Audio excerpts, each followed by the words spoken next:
மெயினா அதாவது எனக்குன்னு வந்து அதுக்கப்புறம் விட்டதுல இருந்து நீங்க சொல்லுங்க. எனக்கு வந்து மாப்பிள்ளை பார்த்துக்கிட்டு இருந்தாங்களா, அப்போ எங்க அம்மாவும் எங்க அப்பாவும் இவரை வந்து பார்த்துருந்தாங்க.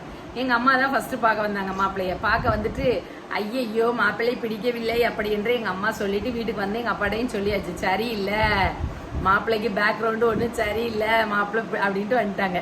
சரியா? அது எங்க வீட்டுக்காரருக்கு வந்து நம்ம ஃபர்ஸ்ட் பார்த்தோம்னா அந்த பார்த்த பொண்ணை தான் கெட்டணும்னு மனசுல ஒரு எண்ணமா. ஸோ அதுக்கு பிறகு என்ன செஞ்சீங்க? நாங்க வேண்டான்னு சொன்ன பிறகு மாதாட்ட போய் சுத்தமான இந்த பொண்ணு எனக்கு கிடைக்கட்டும் அப்படின்ட்டு வந்தேன்.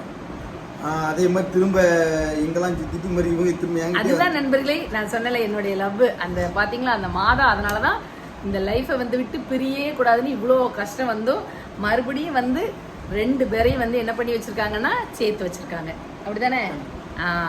ஆனா 2 பேருடைய தராசுல வந்து எந்த தட்டுல வந்து லவ் அதிகமா இருக்கு அப்படின்னு பார்த்தா ஏன் தட்டு தான் வந்து கீழே ரொம்ப போகும், இவர் தட்டு இப்படி மேலதான் போகும். அப்படி எல்லாம் இல்ல, எந்த தட்டுல அதிகமா இருக்கோ அந்த ஒரு தட்டு போதும்.